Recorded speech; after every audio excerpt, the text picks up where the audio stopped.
퇴정 명령을 시켰습니다. 그 변호인이 접니다. 따라서 그래요? 이 부분도 헌법 12조 1항의 적법 절차 위반의 직무상 의무 위반 정확하게 징계 사유. 변호사님을 왜 퇴정시킨 거예요? 그때 당시에 정성욱 대령을 예. 같은 공동 피고인으로 증인으로 세웠는데 예. 그 정성욱 대령의 진술은 공동 피고인이기 때문에 진술 여하에 따라 자신에게 불리할 수 있습니다. 예. 그럴 때는 헌법 12조 2항에 따라 진술 거부권 외에 헌법 12조 4항과 5항의 변호인의 조력을 받을 권리, 헌법상의 권리입니다. 예. 근데 그 부분을 박탈시키고 저를 퇴정 명령을 시켰습니다. 특별히 발언을 하신 것도 아닌데?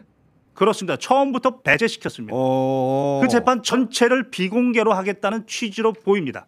그래서 직무상 위반이고. 아니, 변호인도 못 들어가는 거예요, 그러면? 그렇습니다. 비공개라고 하면? 노상원, 김용현 재판은 완전 깜깜이 재판으로 하고 있습니다. 그러면 거기에 노상원, 김용현 재판에는 변호인도 못 들어가고 당연히 기자도 못 들어가고 당연히 방청객도 없는 겁니까? 그렇습니다. 감시와 견제가 완전 차단되어 있습니다. 와... 그리고 또 하나는 국정농단을 했던 박근혜도 촬영했습니다. 예. 그런데 여기는 헌정사상 처음으로 국군 통수의무 위반이라고 헌법재판소 결정문에 적혀 있습니다. 예. 이런 대역행위입니다. 이거는 국정농단이 아니고 대역행위입니다. 예. 그럼에도 불구하고 지금 헌법 이 사람은 파면이 됐기 때문에 민간인입니다. 법 앞에 평등이 적용돼야 됩니다. 그런데도 특혜 재판을 하고 있습니다. 이걸 통해서 대한민국 전체 법원의 위신이 떨어졌다. 그래서 두 가지 징계 사유에 명백하게 해당한다. 적어도 공개 재판이 원칙이기 때문에 국민의 감시와 참여 필요한데 방청석을 모두 비공개입니다. 그 부분의 이유는 이렇게 얘기합니다. 국가 안전 보장. 현장에서 있었으니까 제가. 그런데 이게 얼마나 적반하장이냐 하면 국가 안전 보장을 무너뜨린 자들이 바로 그렇죠. 김용현과 노상원과 윤석열인데 그 자들의 재판을 국가 안전 보장을 어떻게 파괴했는지를 국민이 알 권리가 있는데 그렇죠. 오히려 그 자들을 국가 안전 보장이라는 이유로 비공개 재판하고 있다. 야. 이거는 직위원회가 대한 공범의 심증을 그냥 반증해주고 있습니다. 진짜 이상한 일이네요. 그렇죠. 직위원 판사가 정말 이상한 결정들 많이 했는데 이 비공개 재판도 또 하나의 진짜 이상한 결정이네요. 그런데 이건 군사상 비밀이 문제가 아니라 국가 반란이고 군사 반란 사건인데 그렇죠. 전두환 노태우 그 재판도 다 기자들이 다 취재했습니다. 아니 그러니까 내란을 저질렀으니까 어떻게 했는지 우리가 알아야죠. 그렇죠. 당연히. 근데 그걸 다 비공개로 해서 자기만 아는 거네 지금. 그러니까요. 그래서 만약에 판결이 내려지면 왜 그런 판결이 내렸는지 우리가 알 수가 없잖아요. 그렇죠. 그리고 헌법상 공개 재판이 원칙인데 직위원 판사는 왜 이렇게까지 한다고 보십니까? 왼쪽은 우리 대법원 1층 로비에 있는 정의의 여신상이고요. 예. 오른쪽은 그 미국, 독일 이런 연방 대법원 앞에 가면은 정의의 여신상이 저런 모양입니다. 눈을 가리고 있네요. 예, 눈을 가리고 있고 칼을 들고 있죠. 예. 그러니까 귀하가 권력자냐 뭐냐 나는 그런 거 안 보겠다. 예. 귀하의 죄의 무게를 달아서 칼로 심판하겠다 이런 뜻인데 우리 대법원은 물론 저 만든 조각가의 뭐 깊은 취지가 있겠지만 이렇게 보면 앉아 있고 살이 찌고 칼은 안 들고 있고 법전으로 눈을 물뚱물뚱 뜨고 있잖아요. 그러니까 귀하가 대통령 권력자십니까? 저는 법전을 뒤져서 저는 법꾸라지입니다. 잘 알아서 달아드릴게요. 이런 느낌으로 보이는데 제가 최근에 직위원 동기 판사들을 자주 만나서 어제도 얘기를 많이 들어보고 했는데 그러니까 현실적인 것은 회유 아니면 협박이에요. 그러니까 회유 아니면 누군가의 부탁을 들어줬거나 아니면 누군가로부터 겁을 먹었거나. 그렇습니다. 그런데 이런 엄청 큰 사건은 뭐 재벌 회장 사건이라든가 하면은 최고의 작전 세력, 이 최고의 프로들을 동원하거든요. 그 판사와 접촉할 수 있는.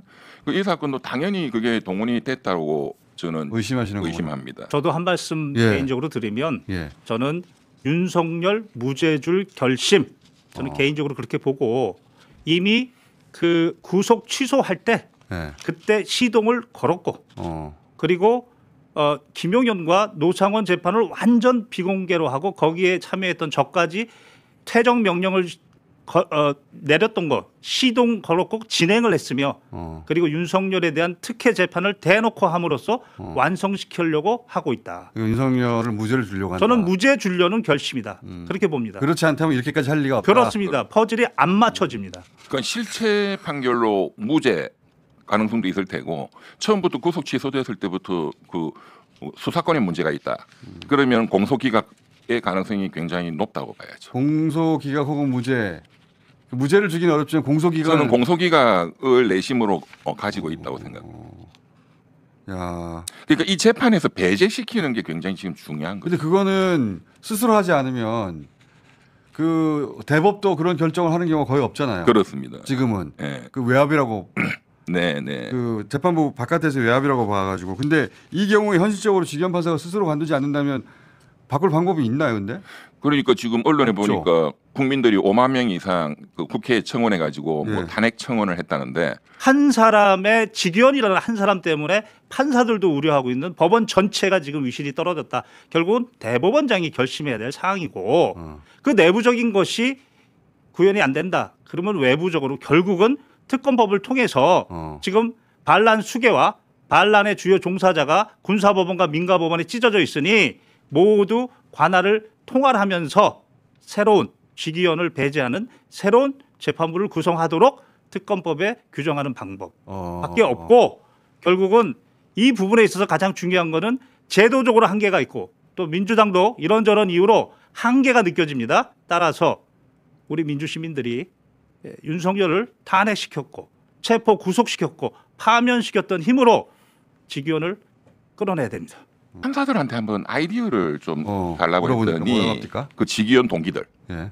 지금 그 재판부가 판사가 세 분이거든요. 예. 세 분 다 부장 판사급이에요. 그거를 대등 재판부로 합니다. 예. 각자가 대등하다는 거지. 예. 그러니까 나머지 두 분 판사님들은 지금 언론의 주목을 전혀 못 받고 있잖아요. 예. 그런데 두 분 판사님들도 똑같은 대등한 입장에서 이 재판을 진행하는 법적 지위에 있기 때문에 나머지 두 분 판사님들도 굉장히 모욕적으로 느낄 것이다. 상식적으로. 그럼 이 두 분들을 언론이나 이런 데서 많이 좀 부각을 시켜서 왜 가만히 있느냐? 그렇습니다. 2대1로 하면은 이 재판 진행을 바꿀 수 있으니까 그게 이제 판사 커뮤니티에서 보는 그렇습니다. 좀 방법이다. 현실적인 방법. 직위원에게 압력을 가하는 방법, 가장 직접적인 그렇습니다. 방법은 다른 두 판사에 의한 압력이 있을 수 있다. 예, 그게 가장 효과적이다. 야, 이거 심각한 문제예요. 그러니까 직위원 판사가 그렇습니다. 좀 가장 쟁점입니다. 그렇죠. 맞습니다. 그러니까 그 3월 7일 구속 취소 대탈옥 이후부터 완전히 국면이 바뀐 거거든요. 그렇죠. 근데 이제 재판에서 만약에 공소기각 때려버리면 정말로 엄청난 게 현실화되는 거죠. 오늘 재판의 쟁점 한마디만 예. 드리겠습니다. 오늘 그렇습니다. 두 번째 오늘 공판이네. 두 번째 공판. 첫 번째는 공소 사실에 대한 의견을 이야기했습니다. 윤석열은 부인했습니다. 예. 오늘이 정말 중요한 공판입니다. 증거에 대한 의견을 이야기해야 됩니다. 분명히 윤석열 변호인은 공수처 본죄인 직권남용죄를 불기소했기 때문에 관련된 체포영장, 구속영장 그리고 증거 수집이 모두 위법이다. 분명히 그 주장을 할 겁니다. 수사 관할권의 문제, 위법 수집 증거의 문제. 그러면 오늘 진짜 중요한 게 이창규 검사, 부장검사가 이제는 파면됐기 때문에 민간인입니다. 따라서 직권남용죄 공소장 변경으로 추가해야 됩니다. 당장 오늘 추가해야 됩니다.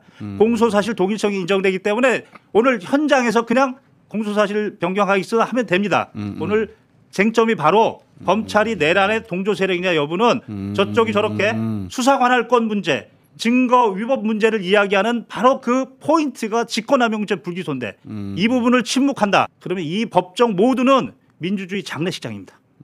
검찰까지 한통속이다. 그렇습니다. 그럴 경우에 오늘 이게 포인트입니다.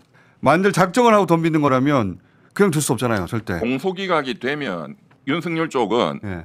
헌법재판소 파면 결정에 대해서 재심이 들어올 거예요. 그렇게 하겠 그걸 다 작전 짜고 있는 거죠. 진짜 말도 안 되는 소리인데 진짜. 네. 자,